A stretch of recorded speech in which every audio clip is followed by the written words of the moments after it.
أعوذ بالله من الشيطان الرجيم. بسم الله الرحمن الرحيم.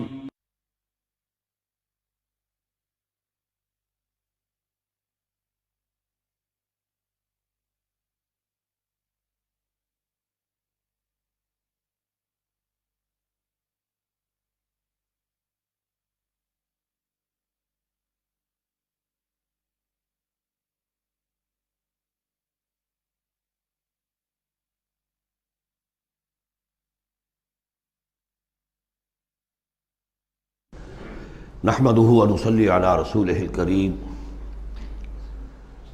اما بعد فقد قال الله تبارك وتعالى كما ورد في سورة الحديد اعوذ بالله من الشيطان الرجيم بسم الله الرحمن الرحيم سابقوا الى مغفرة من ربكم وجنة عرضها كعرض السماء والارض اعدت للذين آمنوا بالله ورسله ذلك فضل الله يؤتيه من يشاء والله ذو الفضل العظيم صدق الله العظيم۔ جن مسلمانوں کے دلوں پر کچھ زنگ آ گیا تھا یا جن کے جوش جہاد میں، ذوق شہادت میں، جذبہ انفاق میں کمی آ گئی تھی، ان کی کچھ تنبیہ، زجر، کچھ مشفقانہ اور محبت بھری ڈانٹ ڈپٹ کے بعد انہیں ادھر متوجہ کیا گیا کہ شیطان لعین تمہیں تاخیر اور تعویق کے چکر میں ڈالے گا۔ ابھی یہ اور کر لو، ابھی وہ اور کر لو، ابھی ان ذمہ داریوں سے عہدہ برا ہو لو، پھر اپنے آپ کو ہمہ وقت پر اللہ کے دین کے لیے لگا دینا۔ اور یہ شیطان کا سب سے بڑا دھوکہ ہے۔ لہذا بڑا ہی جذباتی انداز ہے، الم یأن للذین آمنوا ان تخشع قلوبہم لذکر اللہ وما نزل من الحق۔ پھر انہیں دعوت دی گئی، اگر اپنے گریبان میں جھانکو اور دلوں کو ٹٹولو اور محسوس ہو کہ یہ دل کی بستی تو ویران ہے، اجڑی ہوئی ہے، یہاں وہ ایمان کی مثبت دولت، اس کی روشنی تو موجود نہیں ہے، تب بھی مایوس نہ ہو۔ اعلموا ان اللہ یحیی الارض بعد موتہا، اللہ مردہ زمین کو دوبارہ زندہ کر دیتا ہے، تمہارے نگاہوں کا مشاہدہ ہے۔ لہذا تم بھی کوشش کرو تو اپنی دلوں کی اس مردہ زمین میں اثر نو ایمان کی فصل اگا سکتے ہو اور وہ پوری طرح بہار دے گی۔ لیکن جیسے تم ہل چلاتے ہو، تمہیں اپنی دل کی اس زمین میں ایک ہل چلانا ہوگا، مال کی محبت کو کھود کھود کر نکالنا ہوگا۔ اس کے لیے صدقہ غریبوں، محتاجوں پر بھی، اور اللہ کے دین کے لیے قرض حسنہ۔ اب اس میں جو سب سے بڑی رکاوٹ ہے حیات دنیاوی، اس کی حقیقت کھول دی۔ اعلموا انما الحیات الدنیا لعب ولہو وزینۃ وتفاخر بینکم وتکاثر فی الاموال والاولاد۔ عام طور پر جب قرآن مجید میں یہ دنیا کی زندگی کو لہو و لعب کہا جاتا ہے تو لہو پہلے ہوتا ہے، لعب بعد میں۔ محاورہ ہے لہو و لعب۔ یہاں ترتیب بدلی ہوئی ہے، اس لیے کہ یہاں عمر کے ساتھ بڑھتے ہوئے مختلف سٹیجز کی بات ہے۔ ابتدائی زندگی میں کھیل ہی کھیل ہے، اس میں کوئی لذت، جنسی لذت یا کوئی اور لذت نہیں ہوتی، کھیل ہے، بس شغل ہے، مشغولیت ہے، مصروفیت ہے۔ پھر اس میں آتا ہے وہ خطرناک دور ایڈولسنس کا، ٹین ایجرز۔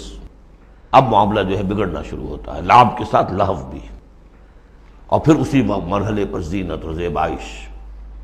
پھر انسان اپنی پوری جوانی کو پہنچتا ہے، یہ 30 برس کی عمر کے آس پاس انسان پھر تفاخر، دوسروں سے اپنے آپ کو اوپر کرنا، نمایاں کرنا۔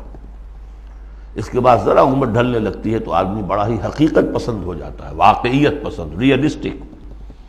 اب یہ کہ مال اور دولت اور اولاد یہ ختم نہیں ہوتی یہاں تک کہ انسان قبر میں جا کر اس کو اتار دیا جائے۔ یہ بات جو ہے آخری پارے کی صورت میں آئے گی، الہاکم التکاثر حتی زرتم المقابر۔ یہ جو آخری سٹیج ہے تکاثر فی الاموال والاولاد، یہ پھر پیچھا نہیں چھوڑتی۔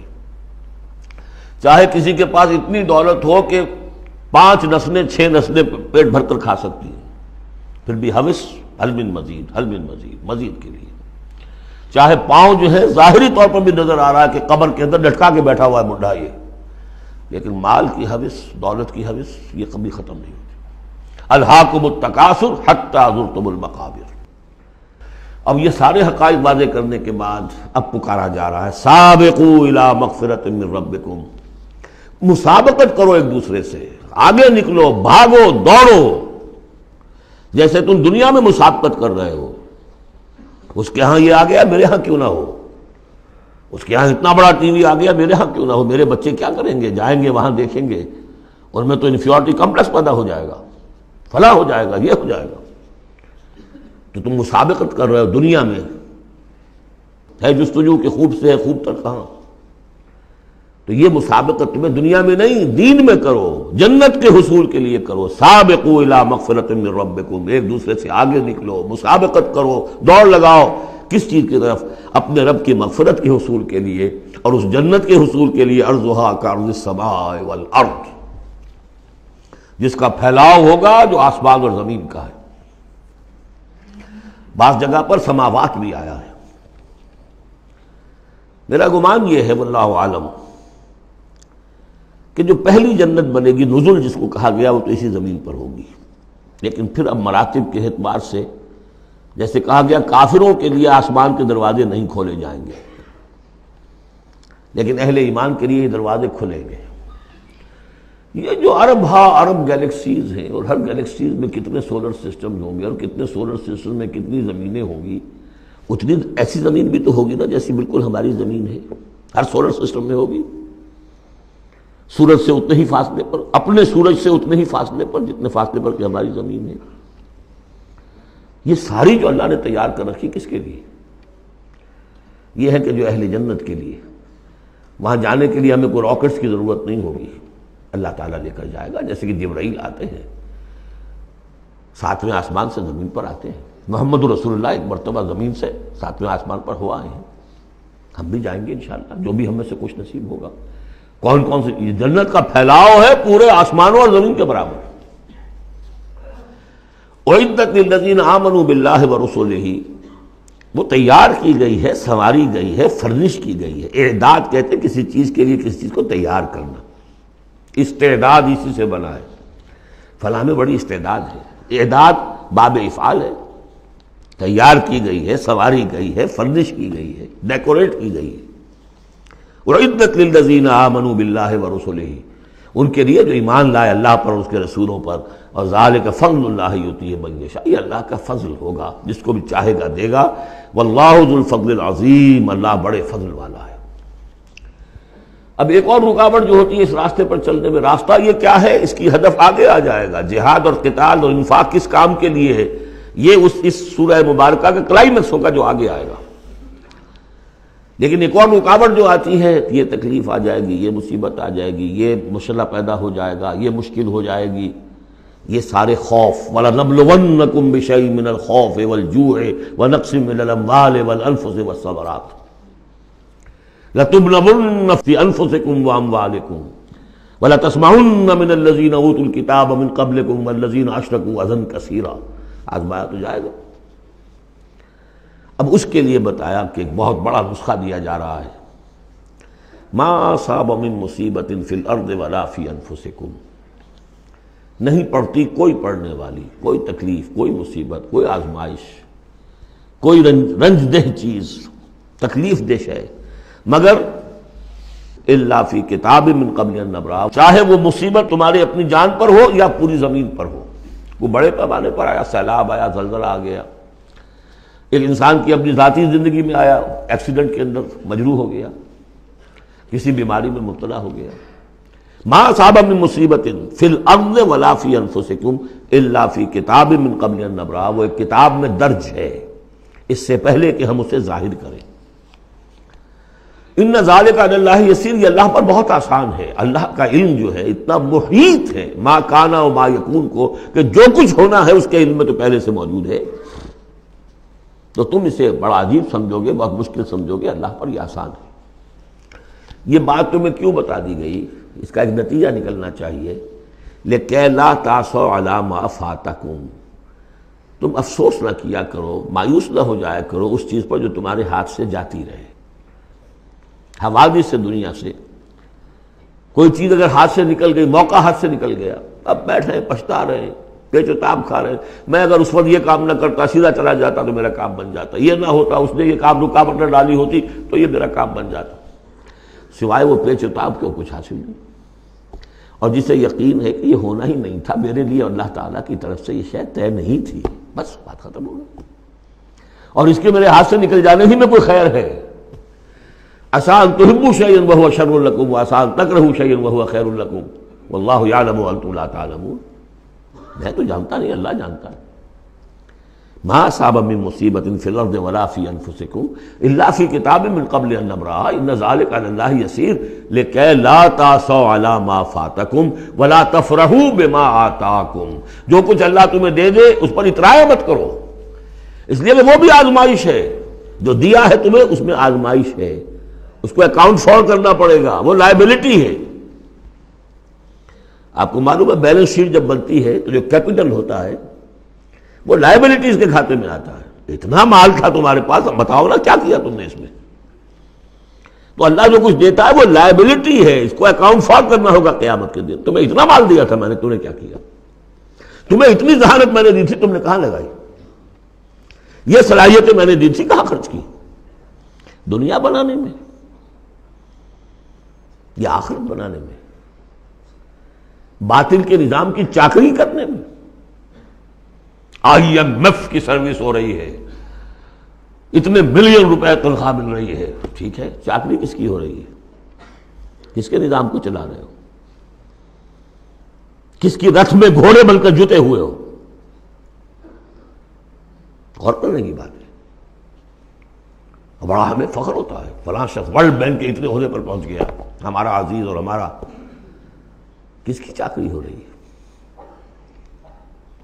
لیفٹیننٹ بن گیا انگریز کی فوج میں، انگریز کی فوج میں۔ لِكَيْ لَا تَأْسَوْا عَلَىٰ مَا فَاتَكُمْ وَلَا تَفْرَحُوا بِمَا آتَاكُمْ، جو کچھ تمہارے ہاتھ سے جاتا رہے، نکل جائے، اس پر افسوس نہ کیا کرو، اور جو کچھ اللہ تمہیں دے دے اس پر اترایا نہ کرو، سوچا کرو۔ بلکہ امام احمد ابن حنبل رحمۃ اللہ علیہ کا معاملہ تو یہ ہوا تھا کہ جب وہ خلق قرآن کا مسئلہ چل رہا تھا تو جس زمانے میں کہ ان پر عتاب ہو رہا تھا حکومت کی طرف سے، جیل میں تھے، مارا جاتا تھا کہ کہو کہ قرآن مخلوق ہے، اور وہ کہنے کو تیار نہیں تھے۔ کہتے ہیں ایسی ایسی ماریں پڑی ہیں کہ ہاتھی کو بھی وہ مار پڑے تو وہ بلبلا اٹھے، کبھی آنکھوں میں آنسو نہیں آئے۔ اس کے بعد حکومت بدل گئی، اب جو نیا خلیفہ ہے اس کی رائے کچھ اور ہے، وہ اب خلق قرآن کا مسئلہ دفن ہو چکا۔ اب جو خلیفہ ہے اس کا ایلچی آیا ہے اشرفیوں کی کچھ تھیلیاں لے کر کے، یہ بادشاہ نے، خلیفہ نے آپ کے لیے بھیجی ہے۔ اب رو پڑے امام احمد بن حنبل، اے اللہ میں اس آزمائش کے قابل نہیں ہوں۔ یہ آزمائش بڑی سخت ہے۔ خطاب دے دے کر انگریزوں نے جو غداریاں کروائیں، پھر خطاب ملتے تھے نا، آنریری مجسٹریٹ بنتے تھے، لیکن کرتے کیا تھے وہ؟ اس قوم کے اندر انگریز کی اس حکومت کو چلانے اور اس کے پاؤں مضبوط کرنے اور جمانے کی جدوجہد۔ لِكَيْ لَا تَأْسَوْا عَلَىٰ مَا فَاتَكُمْ وَلَا تَفْرَحُوا بِمَا آتَاكُمْ وَاللَّهُ لَا يُحِبُّ كُلَّ مُخْتَالٍ فَخُورٍ، اللہ کو بالکل پسند نہیں ہے اترانے والے اور فخر کرنے والے۔ الَّذِينَ يَبْخَلُونَ، اور ظاہر بات ہے کہ جو مال کے اوپر اترائے گا وہ مال کو سنبھال کر رکھے گا، اسی کی بنیاد پر تو ہے اس کی اکڑ۔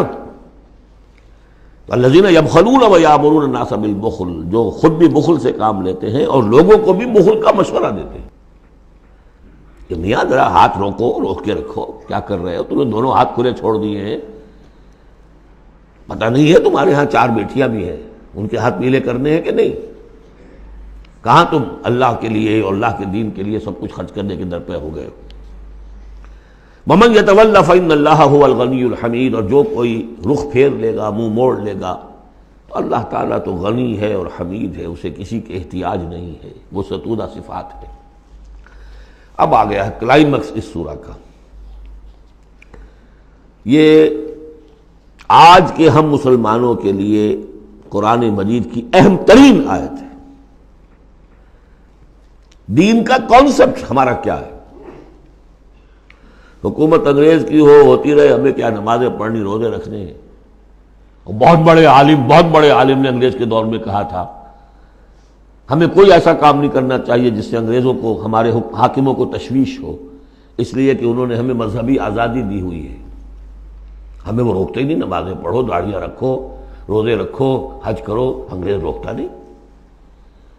جس پر پھر علامہ اقبال نے پھپتی چست کی تھی کہ ملا کو جو ہے ہند میں سجدے کی اجازت، ناداں یہ سمجھتا ہے کہ اسلام ہے آزاد.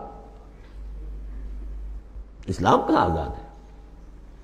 کیا قرآن کا قانون نافذ ہے؟ وہاں تو قانون فوجداری ہند ہے، ضابطہ دیوانی ہے ہند، ضابطہ دیوانی ہے، ضابطہ فوجداری کس کا؟ انگریز کا. کس کا قانون؟ اصل میں دین کا جو تصور تھا وہ ہمارا بگڑتا بگڑتا، تنگ ہوتا ہوتا، سکڑتا پرورٹ ہوتا ہوا یہاں تک آ گیا ہے کہ چند ریچولز ہیں، چند رسومات ہیں، بس وہ دین ہے. باقی جو ہو سو ہو. یہاں ذرا اس آیت کو آپ دیکھیے. ایک تو یہ کہ اس اعتبار سے اہم ترین ہے کہ ہمارے اس تصور دین کو چیلنج کرنے والی، جھنجھوڑنے والی. دوسرا یہ کہ واقعہ یہ ہے کہ میں سمجھتا ہوں کہ پوری انسانی تاریخ میں ایسی اریاں انقلابی عبارت کہیں آپ کو نہ مل سکے جو اس ایک آیت میں ہے. اور ڈنکے کی چوٹ دھڑلے کے ساتھ، not chewing the words. کھل کر بات کی. غور کیجئے کہ گھر سمجھیے. لقد ارسلنا رسلنا بالبینات، ہم نے بھیجا اپنے رسولوں کو واضح نشانیوں کے ساتھ. وانزلنا معہم الکتاب والمیزان، اور ہم نے ان کے ساتھ کتاب اتاری، میزان اتاری. یہ سب کچھ کس لیے کیا؟ لیقوم الناس بالقسط، تاکہ لوگ عدل پر قائم ہوں. یہ قرآن اس لیے اتارا کہ اس کی قرآن خوانی کی مجلسیں ہو جائیں، یا قرات کی محفلیں ہو جائیں، یا خطاطی کی نمائشیں ہو جائیں. اللہ اللہ خیر صلی. 40 من کا قرآن ہم نے لکھ لیا ہے سونے کے تاروں سے، بہت تیر مارا ہے. قرآن اس لیے نازل ہوا تھا، نظام کسی اور کا، قانون پہ راضی اوروں کے. مولانا ماہر القادری صاحب کا جو شعر تھا، یہ مجھ سے عقیدت کے دعوے، قانون پہ راضی اوروں کے، یوں بھی مجھے رسوا کرتے ہیں ویسے بھی رلایا جاتا ہوں. تو قرآن اس لیے تو نہیں ہے. قرآن تو آیا، جو نظام لے کر آیا اسے قائم کرو، جو میزان لے کر آیا اسے نظم کرو، جو شریعت لے کر آیا اسے نافذ کرو.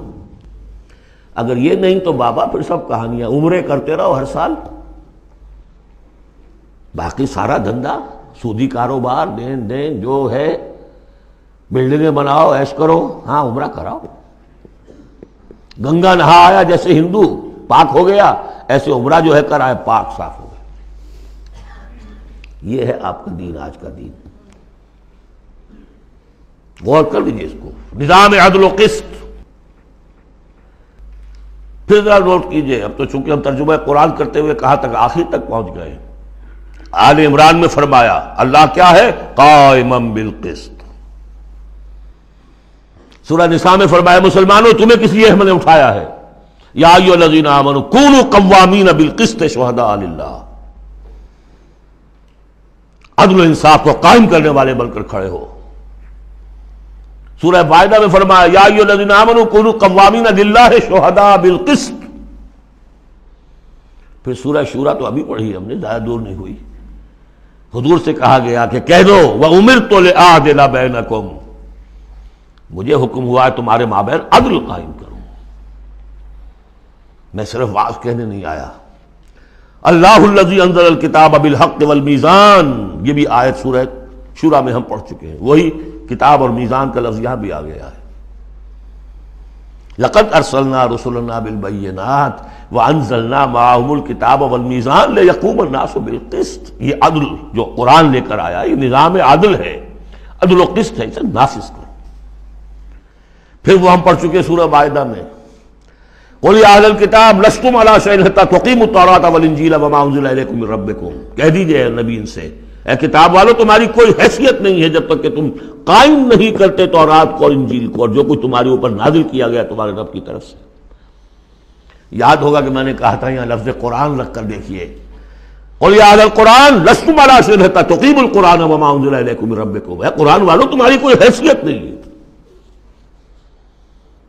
You have no face to talk to us، ہم سے دعائیں مانگ رہے ہو، ہم تمہاری دعائیں تمہارے منہ پر دے کر مارتے ہیں۔ تم نے وہ قرآن نافذ کیا یا اس کی تلاوت کی؟ تراویح میں سن لیا پورے رمضان میں ایک قرآن تو بڑا تیر مار دیا، کیا اس کا ایک حرف نہ سمجھاؤ؟ لقد ارسلنا رسلنا بالبینات وانزلنا معهم الکتاب والمیزان لیقوم الناس بالقسط، اور عدل کے راستے میں تو رکاوٹ ڈالیں گے وہ لوگ کہ جو ایکسپلائٹ کر رہے ہیں۔ جاگیردار کبھی چاہے گا کہ جاگیریں ختم ہو جائیں، وہ تو ٹیکس دینے کو تیار نہیں، آپ کہتے ہیں جاگیرداری ختم ہو جائے۔ ہاں کوئی ہو سکتا ہے ایسا بھی جاگیردار شریف النفس، کوئی سرمایہ دار ایسا ہو سکتا ہے شریف النفس، لیکن شاذ ہوگا وہ، کوئی ہوگا، اکثر و بیشتر تو نہیں ہوں گے۔ ابو بکر بھی ایمان لے آئے تھے، اونچے طبقے سے تھے، عثمان بھی ایمان لے آئے تھے، اونچے طبقے سے تھے، اکثر و بیشتر تو نہیں۔ اکثر و بیشتر تو ریزنٹ کریں گے، ریزسٹ کریں گے، سٹیٹس کو چاہیں گے، وہ چاہیں گے نظام کے اندر کوئی تبدیلی نہ آئے۔ ہمارے اس کے ساتھ مفادات وابستہ ہیں، ہمارے انٹرسٹ ہیں، ویسٹڈ انٹرسٹ، ہمیں ان سے پریویلیجز ملی ہوئی ہیں اس نظام سے، نظام بدلے گا تو ہم گئے۔ ایسے لوگوں کی سرکوبی کے لیے ہم نے لوہا بھی اتارا ہے۔ وَأَنزَلْنَا الْحَدِيدَ فِيهِ بَأْسٌ شَدِيدٌ، ہم نے لوہا بھی اتارا ہے۔ یہی ایک ہی آیت چل رہی ہے، دوسری آیت نہیں ہے یہ۔ اس لیے میں نے کہا تھا کہ اڑیاں ترین یہ عبارت ہے کہ انقلاب کے لیے کچھ سر کچلنے پڑتے ہیں، ورنہ نہیں انقلابات، اور اس میں کوئی ریگریٹس نہیں ہے، اس میں کوئی معذرت نہیں ہے۔ جب یہ لوگ کہتے ہیں کہ وار فار پیس، اگر یہ کہتے ہیں کہ دنیا میں ہیومن رائٹس کے لیے ہم حملہ کر رہے ہیں، کیا مطلب ہے؟ تمہارا اپنا ایک تصور ہے، عدل انسانی کا ایک تصور ہے، اس کے لیے تم طاقت بھی استعمال کر رہے ہو، لوگوں کا گھیراؤ کر رہے ہو، انہیں آئسولیٹ کر رہے ہو، سینکشنز لگا رہے ہو، کیوں؟ کہ تمہاری مرضی کے مطابق نظام انہوں نے کیوں نہیں بنایا؟ تو اہل ایمان کو اللہ نے ایک نظام دیا ہے، وہ اللہ کا دیا ہوا نظام ہے، عدل و قسط پر مبنی ہے۔ اس نظام کو قائم کرنے کے لیے وہ اگر طاقت بھی ہوگا تو استعمال کریں گے۔ ہاں طاقت نہیں ہے تو ٹھیک ہے، پڑے ہوئے ہیں، اس میں یہ کہ طاقت فراہم کرو، دعوت دو، لوگ جمع ہوں، اس کے لیے تن من دھن لگانے کا عہد کریں، ان کی تربیت ہو۔ محمد رسول اللہ کیا کر رہے تھے مکے میں 12 برس تک؟ وہ آپ نے طاقت تیار کی ہے، وہ طاقت جو ہے پھر کوڑا بن گیا جب تو کوڑا دے کر مارا ہے باطل کے اوپر۔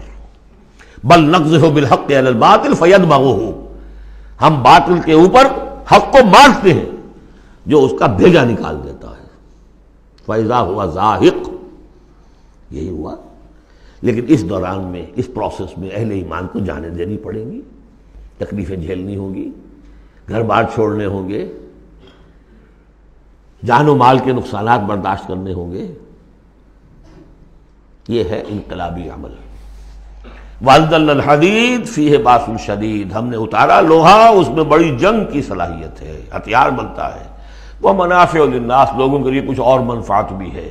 اصل میں تو یہ تلوار اور نیزے اور ڈھال کے لیے ہے، باقی یہ کہ چمٹا پھونکنی اور توا بھی تم نے بنا لیے، چلو کوئی بات نہیں۔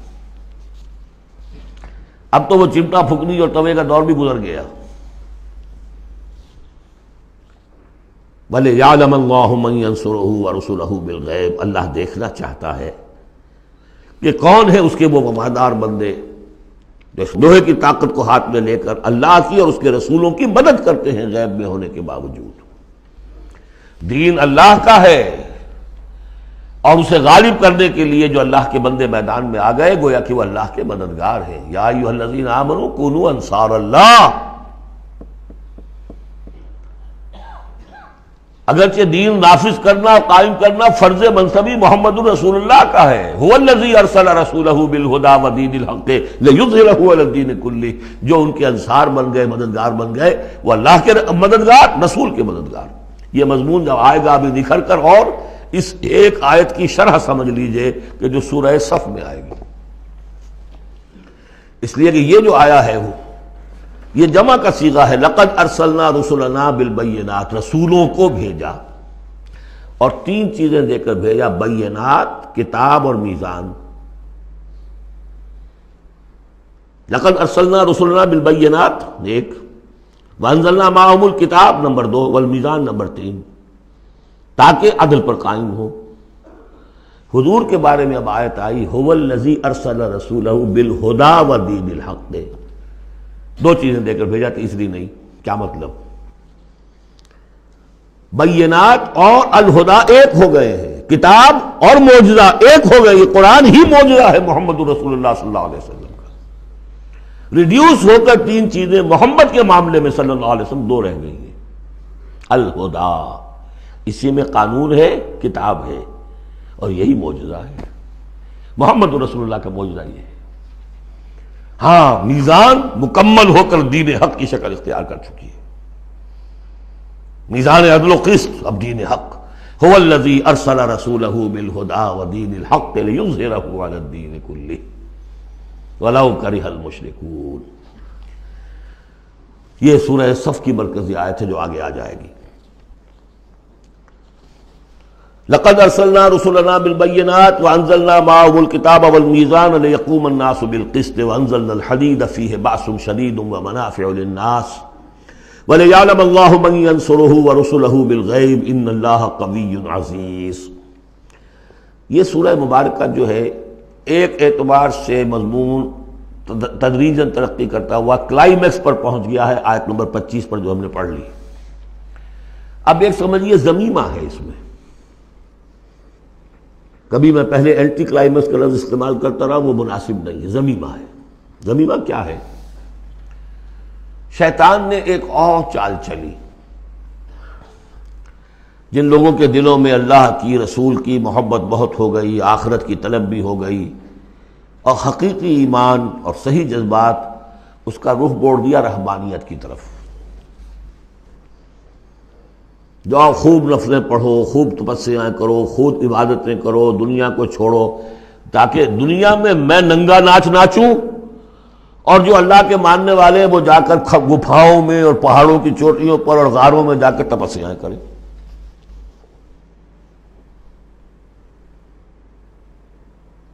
اس کی نفی ہو رہی ہے۔ یہ راستہ نہیں ہے دین کا، اور یہ خاص طور پر ویسے یہ کہ ہندوستان میں کیوں آیا یہ مسئلہ اور کسی اور جگہ کیوں آیا، لیکن یہ کہ موناسٹسزم جو ہے، یہ خانقاہی نظام جو ہے، کرسچینٹی میں ٹاپ پر پہنچا ہے، اس میں کوئی شک نہیں۔ ہسٹری آف کرسچین موناسٹسزم، یہ پوری کتابیں ذخیر لکھی ہوئی، اس کی ایک مثال دے رہے ہیں کہ یہ ایک غلطی ہوئی ہے۔ مسلمان میں ایمان باللہ، ایمان بالآخرہ پیدا ہو تو وہ دنیا کی مجدھار میں رہ کر نظام کو صحیح کرے، نظام کو ٹھیک کرتے ہوئے بھوک بھی آئے گی برداشت کرے، مجرد روزے رکھ کے جو کچھ کرنا ہے تمہیں، وہ تم جہاد میں بھوک جھیلو، وہ پروڈکٹیو ہوگی، اس سے باطل اور ناانصافی کا خاتمہ ہوگا۔ اور تم کہیں خانقاہوں کے اندر روزے رکھ رہے ہوگے، اس سے دنیا کو کوئی فائدہ نہیں ہوگا۔ یہ زمین و آسمان کا فرق ہے، موناسٹسزم۔ یہی وجہ ہے کہ اسلام میں بھی جب بادشاہت آ گئی، ملوکیت کا جب آ گیا تو راستہ بڑھ گیا، باقی اب جاؤ چلے کھینچو، خانقاہیں آباد کرو، راج کرے گا خالصہ۔ لیکن یہ حکومت کے معاملات جو ہیں ان کے بارے میں بات نہ کرنا، یہ ہے وہ راستہ، ٹیڑھا راستہ جو معروف، جو ہم جانتے ہیں، جن کو رسولوں کا معاملہ تو ان میں حضرت عیسیٰ کے پیروکاروں کے اندر یہ غلطی پیدا ہوئی۔ اب اس کی مثال دی جا رہی ہے کہ مسلمانوں، دنیا سے بے رغبتی، دنیا کو چھوڑ کر آخرت کو اختیار کرنا، یہ تو ہے دین کا جوہر، لیکن اس کا یہ مطلب نہیں کہ ترک دنیا ہو جائے، رہبانیت ہو جائے، تم تمدن کو اور تہذیب کو چھوڑ کر تم کہیں جنگلوں میں نکل جاؤ، بن باس لے لو، تم وہاں پر جا کر جو ہے وہ خانقاہیں بنا لو، یہ نہیں۔ دنیا کی مجدھار میں رہو اور جہاد فی سبیل اللہ کے ذریعے سے حق کا بول بالا کرو، ناانصافی کا خاتمہ کرو، عدل کو قائم کرو، جس کا جو حق ہے اس کو ملنا چاہیے، جیسا کہ حضرت ابوبکر نے فرمایا تھا جو پہلی بیعت ہوئی ہے، بیعت خلافت، کہ لوگوں تم میں سے جو ضعیف ہے وہ میرے نزدیک قوی ہوگا جب تک کہ اسے اس کا حق دلوا نہ دوں، اور جو قوی ہے وہ میرے نزدیک کمزور ہوگا، ضعیف ہوگا جب تک کہ اس سے حق وصول نہ کر لوں۔ یہی بات کہی تھی حضرت سعد بن ابی وقاص نے رضی اللہ تعالی عنہ ایرانیوں سے، جب انہوں نے کہا آپ لوگ کیوں ہم پر چڑھائے؟ فرمایا انا قد ارسلنا، ہم بھیجے گئے ہیں، اللہ نے بھیجا محمد کو، محمد نے بھیجا ہمیں۔ مشن کیا ہے؟ لنخرج الناس من ظلمات الجہالت الی نور الایمان، کہ لوگوں کو نکالے ہم جہالت اور جاہلیت کی تاریکیوں سے ایمان کی روشنی کی طرف۔ ومن جور الملوک الی عدل الاسلام، بادشاہوں کے ظلم و ستم کے پنجوں سے نجات دلا کر اسلام کے عادلانہ نظام سے روشناس کرے، یہ ہمارا مشن ہے۔ لہذا آپ دیکھیے اس بات کو واضح کرنے کے لیے تمہید شروع ہوئی، وَلَقَدْ أَرْسَلْنَا نُوحًا وَإِبْرَاهِيمَ، ہم نے ہی بھیجا تھا نوح کو بھی اور ابراہیم کو بھی، وَجَعَلْنَا فِي ذُرِّيَّتِهِمَا النُّبُوَّةَ وَالْكِتَابَ، اور ہم نے ان دونوں کی نسل میں رکھ دی نبوت اور کتاب۔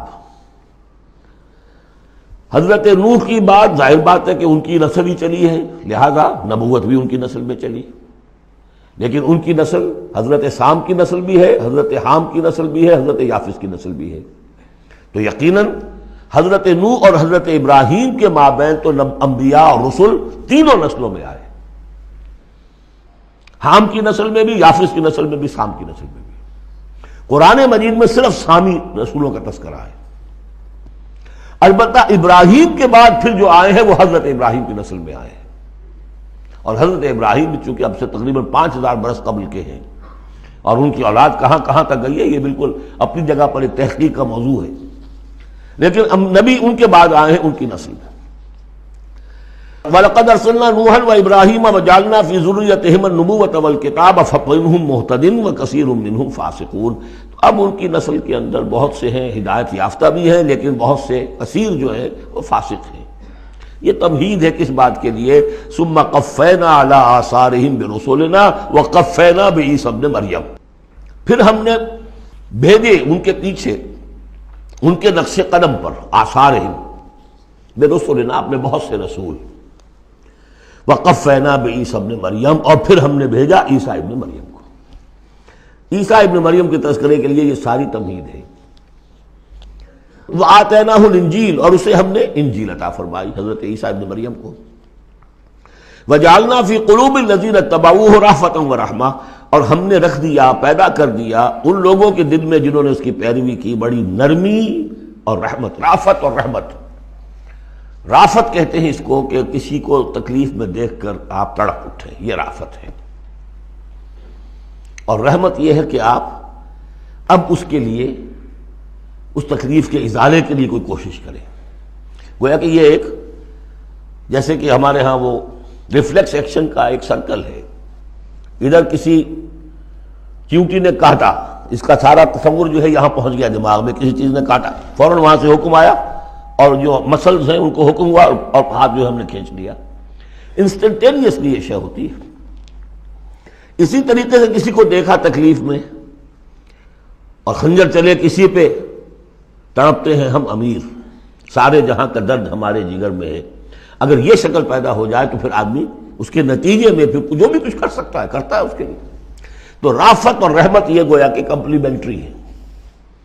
اللہ تعالیٰ فرما رہے کہ حضرت عیسیٰ کے جاننے والوں، ماننے والوں کے دلوں میں یہ بات تو ہم نے پیدا کی ہے، خود تسلیم کر رہے ہیں۔ وَجَعَلْنَا فِي قُلُوبِ الَّذِينَ اتَّبَعُوهُ رَأْفَةً وَرَحْمَةً، اس کی وجہ کیا ہے؟ حضرت عیسیٰ خود بہت رقیق القلب تھے، بہت نیک تھے، اس درجے ان کے اندر تھی کہ ایک چور کو دیکھا اپنی آنکھوں سے کہ چوری کر رہا ہے، اسے کہا کیا کر رہا ہے؟ چوری کر رہا ہے۔ اس نے کہا نہیں میں چوری تو نہیں کر رہا۔ اچھا بھائی میری آنکھ نے غلط دیکھا۔ حضرت عیسیٰ کی اپنا مزاج، ہر ایک کا اپنا مزاج ہے، لہذا وہی مزاج ان کے جو حواریین تھا ان کے اندر پیدا ہوا ہے، رافت، رحمت، رقت قلب، شفقت۔ لیکن یہ چیز اب شیطان نے اس کو موڑ دیا رہبانیت کی طرف۔ وَرَهْبَانِيَّةً ابْتَدَعُوهَا، رہبانیت کی بدعت انہوں نے ایجاد کی۔ ایک شے تو ہم نے رکھی ان کے دل میں، رافت اور رحمت ہم نے رکھ دی۔ تو رافت اور رحمت تو بری شے نہیں ہے، خود حضور کے لیے لفظ سورہ توبہ کی آخری آیت میں آ چکا ہے، بالناس رؤوف الرحیم، بالمومنین رؤوف الرحیم، اہل ایمان کے حق میں آپ رؤوف بھی ہیں رحیم بھی ہیں۔ رافت اور رحمت بری شے تو نہیں، لیکن اس کا جو رخ موڑا ہے شیطان نے، اس کو کہا بدعت۔ وَرَهْبَانِيَّةً ابْتَدَعُوهَا، رہبانیت کی بدعت انہوں نے ایجاد کر لی۔ مَا كَتَبْنَاهَا عَلَيْهِمْ، ہم نے تو وہ ان پر فرض نہیں کی تھی۔ إِلَّا ابْتِغَاءَ رِضْوَانِ اللَّهِ، ہم نے تو جو چیز فرض کی تھی وہ یہی تھی کہ اللہ کی رضا تلاش کرو۔ اللہ کی رضا تلاش کرنے میں ایک راستہ یہ ہے، نفس کشی، سیلف انہیلیشن، تپسیاں، ریاضتیں، رہبانیت، ترک دنیا، تجرد کی زندگی، شادی بیاہ نہیں کرنی، لیکن یہ غلط راستہ تھا۔ اللہ کی رضا کا راستہ کیا ہے؟ وَابْتَغُوا إِلَيْهِ السَّبِيلَ وَجَاهِدُوا فِي سَبِيلِ اللَّهِ بِأَمْوَالِكُمْ وَأَنفُسِكُمْ، یہ راستہ ہے جو اللہ چاہتا ہے، باطل کو ملیا بیٹ کرنے کے لیے، حق کو غالب کرنے کے لیے، ظلم کے خاتمے کے لیے، عدل و قسط کو قائم کرنے کے لیے۔ سختیاں جھیلو، تکلیفیں برداشت کرو، بھوک برداشت کرو، فاقے برداشت کرو، جان و مال کا نقصان برداشت کرو، یہ ہے کہ جو اللہ کی رضا جوئی کا راستہ ہے جو اللہ نے سکھایا ہے۔ ہاں شیطان نے موڑ دیا کہ ان کی نیکی اب تمدن سے مڑ کر ادھر چلی جائے، تاکہ یہاں تمدن کا میدان میرے لیے، ننگا ناچ میں ناچوں، مجھے کچھ پوچھنے والا نہ ہو۔ فَمَا رَعَوْهَا حَقَّ رِعَایَتِهَا، پھر ایک اور دوہرا جو کے اوپر چارج شیٹ ایک اور ہے، پھر وہ رعایت بھی نہیں کر سکے اس کی جیسی کہ رعایت کرنی چاہیے تھی۔ ایک دفعہ آدمی طے کر لے میں ساری عمر شادی نہیں کروں گا، مجرد رہوں گا، یہ تو آسان ہے، اس کو نبھانا تو آسان نہیں ہے۔ اللہ نے انسان میں جنسی جذبہ رکھا ہوا ہے، نتیجہ کیا نکلا؟ وہ تو جو کتابیں میں نے بتایا ہے کہ یہ موٹی موٹی ضخیم کتابیں جو ہے ہسٹری آف کرسچین موناسٹسزم پر، ان میں پڑھ لیجیے اب کیا ہوتا تھا۔ کہنے کو راہب ہے اور راہبائیں ہیں، اور زنا ہو رہا ہے، حرامی بچوں کی پیدائش ہو رہی ہے، اور ان کے تہخانوں کے اندر قبریں بن رہی ہیں۔ وہ تہخانے جو ہوتے تھے راہب خانوں کے، وہ حرامی بچوں کے قبرستان ہوتے تھے۔ آخر فطرت کا راستہ ہے، دریا کے آگے آپ بند باندھیں گے کیا کریں گے؟ کوئی راستہ اس کا ایک اور بنائیے تو پھر وہ بند باندھ سکتے ہیں نا، چلتے دریا میں کیسے بنا دیں گے؟ وہ اسلام نے راستہ دیا ہے، حلال راستہ ہے، جائز راستہ ہے، شادی کرو، اپنے جنسی جذبے کی تسکین کا سیدھا سامان جو ہے وہ تمہارے لیے موجود ہے۔ جہاں وہاں قدغن آ جائے گی، حرام خوری ہوگی، پانی کے آگے بہاؤ کرے تو پانی کہیں نہ کہیں سے راستہ نکال لے گا، یہی ہوا۔ اور کون بچا ہوا؟ تو شاذ کوئی ہوگا، اس لیے کہ خود وہ کہتے ہیں، انہی کا ایک آدمی ہے، شاہدہ شاہد من اہلہا، جب فرائیڈ جو ہے انہی کا آدمی وہ کہتا ہے کہ یہ سب سے زیادہ پوٹنٹ ہے موٹیو انسان کا، the most potent motive in human beings is sex. حالانکہ غلط ہے یہ، مغربی حکماء کے میں سے کسی کی نظر کہیں جم گئی، کسی کا کہیں جم گئی۔ مارکس کو پیٹ نظر آیا، معاشی جذبہ جو ہے انسان کا، اس کو سیکس نظر آیا، ایڈلر کو دی ارج ٹو ڈومینیٹ، تفوق، حب تفوق۔ یہ ساری چیزیں اپنی جگہ پر پارشل ٹروتھس ہیں، سب ٹھیک ہے، لیکن بہرحال جو اتنا بڑا جذبہ ہے اس کے آگے آپ ایک غیر فطری اگر بند باندھیں گے تو اس کا نقصان کیا ہوگا؟ فما رعوها حق رعایتها، تو پھر وہ رعایت بھی نہ کر سکے، اس کی حفاظت نہ کر سکے، اس کا حق ادا نہ کر سکے، اس کو نبھا نہ سکے جیسا کہ نبھانے کا حق تھا۔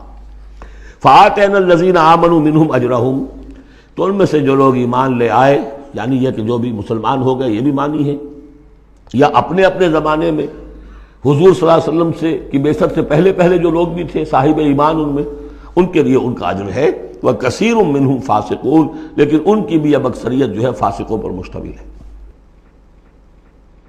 یا ایھا الذین آمنوا اتقوا اللہ وآمنوا برسولہ، اس کے دو مفہوم ہیں، ایک تو یا ایھا الذین آمنوا اہل ایمان، مسلمانوں سے خطاب ہے، اہل ایمان اللہ کا تقوی اختیار کرو اور اللہ کے رسول پر ایمان کو پختہ کرو۔ لقد کان لکم فی رسول اللہ اسوۃ حسنہ، ان کی زندگی میں دیکھو کیا توازن تھا، انہوں نے ترک دنیا تو نہیں کی، شادیاں کی، بھرپور زندگی گزاری ہے، ان کی اولاد بھی تھی، کتنی بیویاں تھیں، ہاں اس کے باوجود پوری زندگی لگی ہے دین کے غلبے کی جد و جہد میں۔ یہ اسوہ ہے، یہ آئیڈیل ہے تمہارے لیے، یہ نمونہ ہے، ان کی پیروی کرو۔ لقد کان لکم فی رسول اللہ اسوۃ حسنہ۔ اور اس اسوے میں واقعہ یہ ہے کہ یہ بھی دیکھنے کی ضرورت ہے، ایک تو یہ کہ آپ حضور کی زندگی میں گنتے چلے جائیں، یہ چیز بھی تھی، یہ چیز بھی تھی، یہ چیز بھی تھی، یہ چیز بھی تھی، یہ چیز گن لی آپ نے، فہرست بنا لی، آپ نے وہ ساری چیزیں جو ہے اپنے اندر پیدا کرنے کی کوشش کی، فیصلہ کر لیا کریں گے۔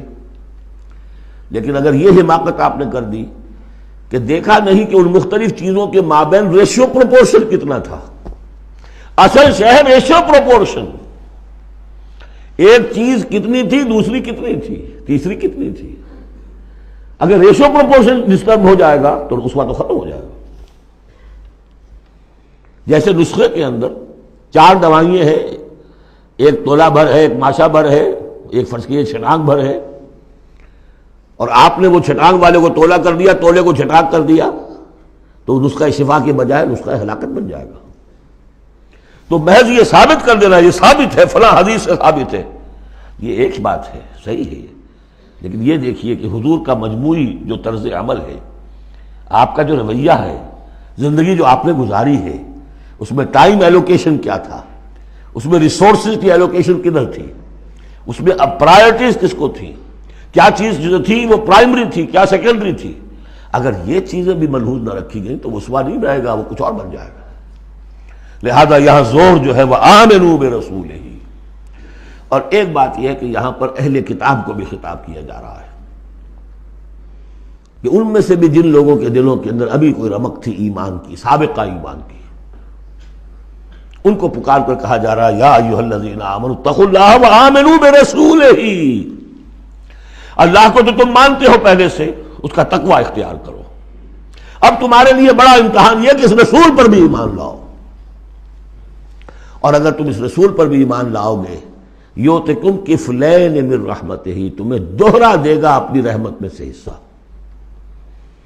اہل کتاب جو ایمان لائے حضور پر، ان کے لیے دوہرا اجر، ہم پڑھ چکے ہیں پہلے، یہ سورہ قصص میں آ چکا ہے۔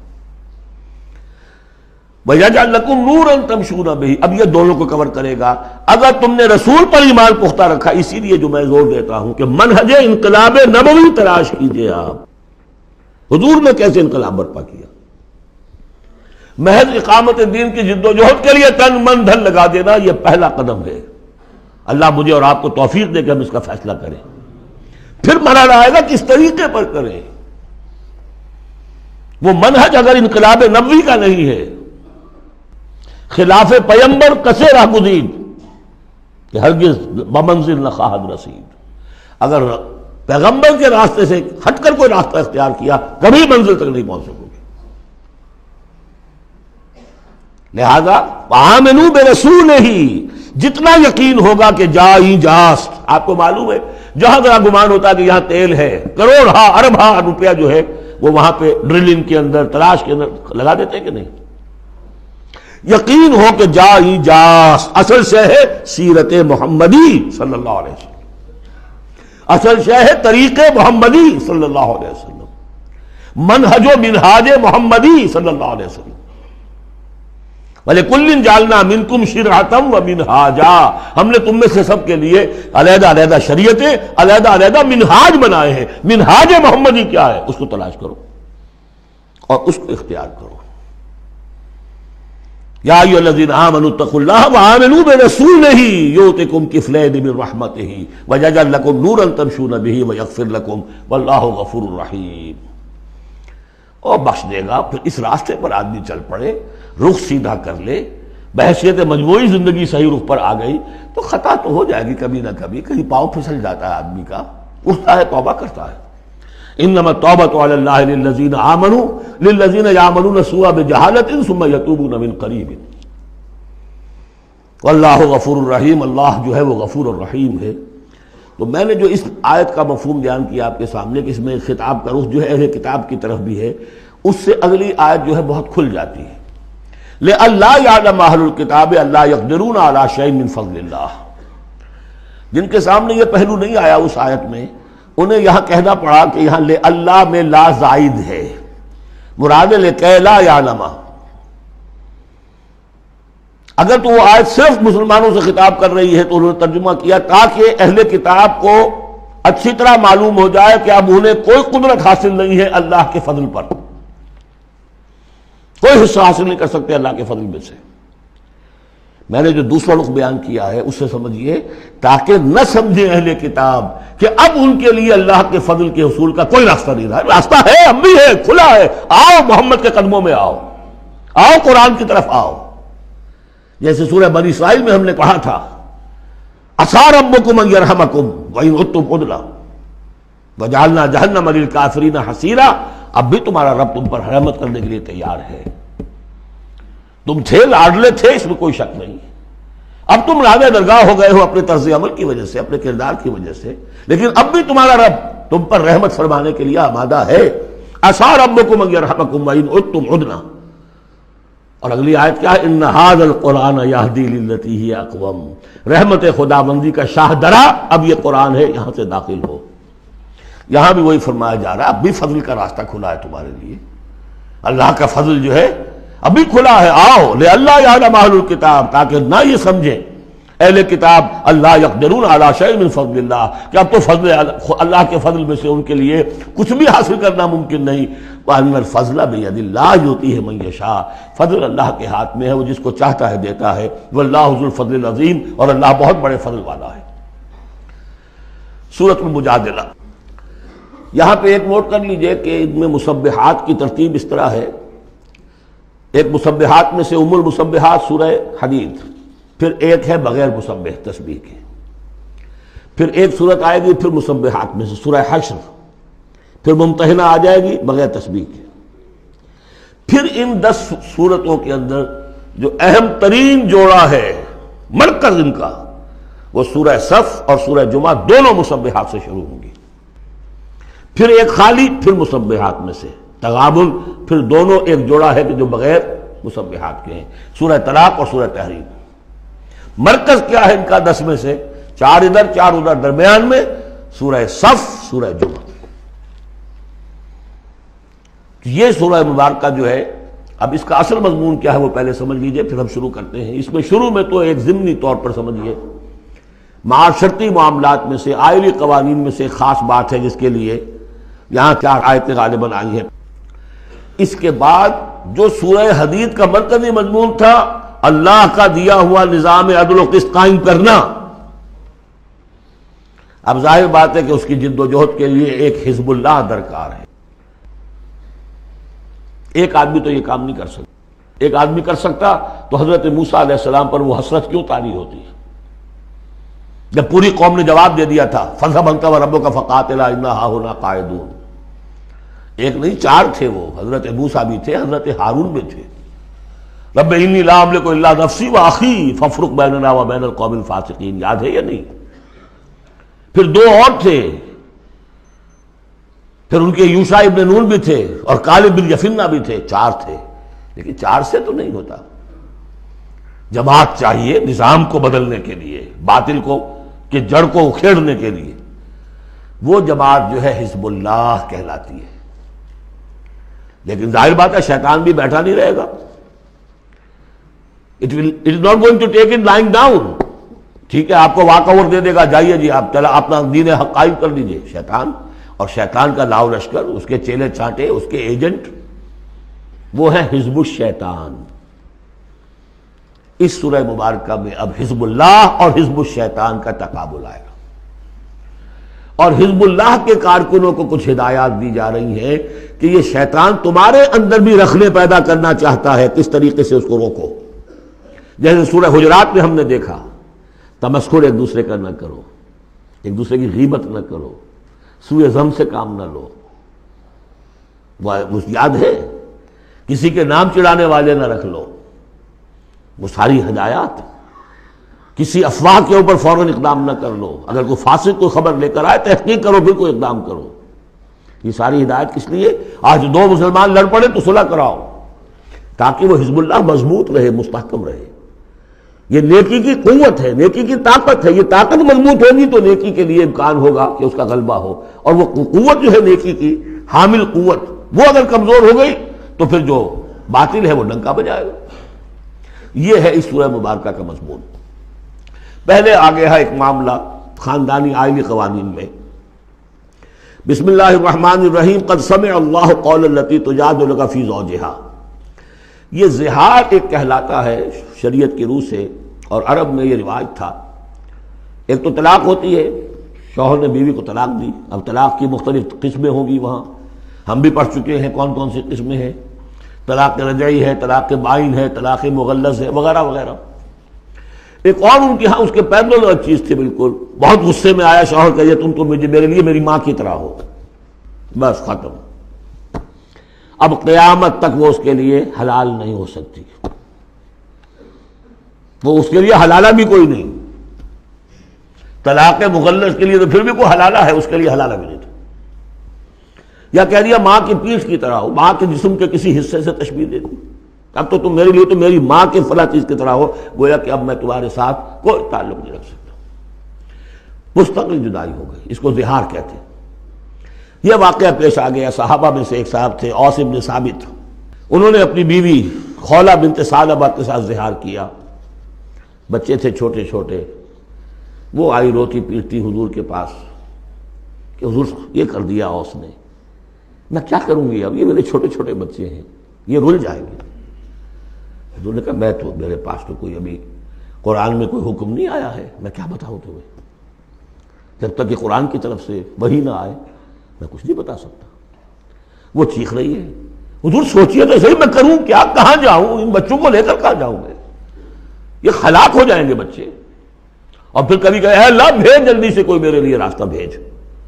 اس کیفیت میں پھر یہ وحی نازل ہوئی، قد سمع اللہ قول التی تجادلک فی زوجہا، اللہ نے سن لی ہے اس عورت کی بات جو اے نبی آپ سے جھگڑ رہی ہے اپنے شوہر کے بارے میں، وتشتکی الی اللہ، اور اسی میں وہ اللہ سے فریاد بھی کر رہی ہے کہ اللہ میرے لیے راستہ پیدا کر۔ واللہ یسمع تحاورکما، اور اللہ سن رہا تھا اے نبی آپ کے اور اس کے مابین جو گفتگو ہو رہی تھی، جو کنورسیشن ہو رہی تھی۔ واللہ یسمع تحاورکما ان اللہ سمیع بصیر، اللہ سمیع ہے، سب کچھ سننے والا، بصیر ہے، سب کچھ دیکھنے والا۔ لہذا اب اس خولہ بنت ثعلبہ کی اس فریاد پر اللہ تعالیٰ کی طرف سے جو رحمت کا دریا جوش میں آیا، مستقل قانون کی حیثیت سے قانون شریعت میں یہ چیز شامل کر دی گئی۔ الذین یظاہرون منکم من نسائہم، اے مسلمانوں تم میں سے جو لوگ اپنی بیویوں کو اپنی ماں کہہ بیٹھے، ماں ہن امہاتہم، وہ ان کی مائیں تو نہیں بن جاتی کہہ دینے سے، جیسے کسی کو بیٹا کہنے سے بیٹا تو نہیں بن جائے گا، وہ منہ بولے بیٹے کی کوئی حیثیت نہیں، اسی طرح یہ ماں کہہ دینا اس سے کوئی معنی نہیں۔ ان امہاتہم الا اللہ ولدنہم، ان کی مائیں تو وہی ہیں جنہوں نے انہیں جنا ہے۔ وانہم لیقولون منکرا من القول والزورا، یقیناً جو بات کہہ رہے ہیں وہ جھوٹی ہے اور بہت ناپسندیدہ بات ہے۔ وَإِنَّ اللَّهَ لَعَفُوٌّ غَفُورٌ، اللہ تعالیٰ عفو ہے، معاف فرمانے والا ہے اور غفور ہے، بخشنے والا ہے۔ چونکہ ابھی تک یہ رواج تھا، چل رہا تھا، لہذا اگر اوس سے یہ بات ہو گئی ہے تو اللہ معاف کرے گا انہیں، اور جس سے بھی ہوئی ہے اس وقت اللہ معاف کرے گا، لیکن اب جو ہے قانون آ رہا ہے۔ وَالَّذِينَ يُظَاهِرُونَ مِن نِّسَائِهِمْ ثُمَّ يَعُودُونَ لِمَا قَالُوا، وہ لوگ کہ جو اپنی بیویوں کو اپنی ماں سے یا اپنی ماں کے جسم کے کسی حصے سے تشبیہ دے بیٹھے اور پھر وہ لوٹنا چاہیں، اعادہ کرنا چاہیں لما قالوا، جس بات کو انہوں نے کہا تھا اس سے واپس آنا چاہیں، فَتَحْرِيرُ رَقَبَةٍ مِّن قَبْلِ أَن يَتَمَاسَّا، تو ایک غلام کو آزاد کرنا ہوگا اس سے پہلے کہ وہ آپس میں ایک دوسرے کو مس کریں. ذالکم توعدون بہ، گویا کہ کفارہ بتا دیا اللہ تعالیٰ نے، اس کا کفارہ ادا کرو اور بس بات ختم. ذالکم توعدون، یہی ہے جس کا کہ تمہیں واعظ کہا جا رہا ہے، نصیحت کی جا رہی ہے، ہدایت دی جا رہی ہے. واللہ بما تعملون خبیر، اور جو کچھ تم کر رہے ہو اللہ اس سے باخبر ہے. فمن لم یجد، تو جو کوئی نہ پائے، کوئی غریب آدمی ہے جس سے کہ یہ حرکت ہو گئی ہے اور وہ اب اس کے پاس کوئی غلام نہیں ہے، اب غلام خریدے پھر آزاد کرے، اس کے پاس پیسہ نہیں ہے. فمن لم یجد فصیام شہرین متتابعین من قبل یتماسا، جس کے پاس نہ ہو یہ اتنی مقدرت تو وہ 2 مہینوں کے روزے رکھے متواتر لگاتار، اس سے پہلے کہ وہ آپس میں ایک دوسرے کو چھوئیں. اب یہ بھی بہت سخت سزا ہے، 2 مہینے کے روزے متواتر، بیچ میں کوئی چھوٹے نہ. فمن لم یستطع، ایسا بھی ہو سکتا ہے کسی میں اتنی ہمت نہ ہو، کوئی اتنا ضعیف ہے، کوئی بیمار ہے، کسی کو ڈائبٹیز ہے، کچھ اور ہے، وہ روزے نہیں رکھ سکتا. فمن لم یستطع فاطعام 60 مسکینا، تو 60 مسکینوں کو کھانا کھلانا، ایک روز کی روزی جو ہے، اور وہ ہو بھی من اوسط ما تطعمون اہلیکم، وہ کھانا ہوگا جو تم اپنے اہل و عیال کو کھلاتے ہو، وہ اوسط کھانا. ذالک لتؤمنوا باللہ ورسولہ، یہ اس لیے ہے تاکہ تم یقین کرو اللہ پر، اس کے رسول پر. میں کافی عرصے تک اور کافی تلاش بھی میں نے کیا کہ اس کا مفہوم کیا ہے. یہ تمہیں دیا جا رہا تاکہ تم ایمان رکھو اللہ پر، اس کے رسول پر، کیا مطلب ہوا؟ بات سمجھ میں آ گئی.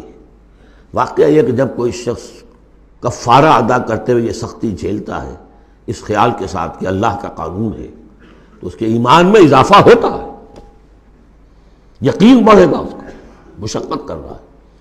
جیسے کہ ایمان سے عمل صالح پیدا ہوتا ہے، عمل صالح سے بھی ایمان پیدا ہوتا ہے. یہی بات سورہ حجرات میں ہم دیکھ آئے تھے. یمنون علیک ان اسلموا قل لا تمنوا علی اسلامکم بل اللہ یمن علیکم ان ہداکم للایمان ان کنتم صادقین. ایمان کے راستے پر اللہ تمہیں لے آیا ہے، اسلام میں داخل ہو گئے ہو تو ایمان تک بھی پہنچ جاؤ گے، اور یہ اللہ کا بڑا احسان مانو.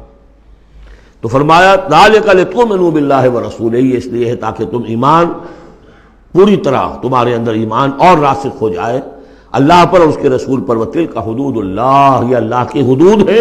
وللکافرین عذاب علیم، اور کافروں کے لیے بہت دردناک عذاب ہے. بارک اللہ لی ولکم فی القرآن العظیم ونفعنی وإیاکم بالآیات والذکر الحکیم.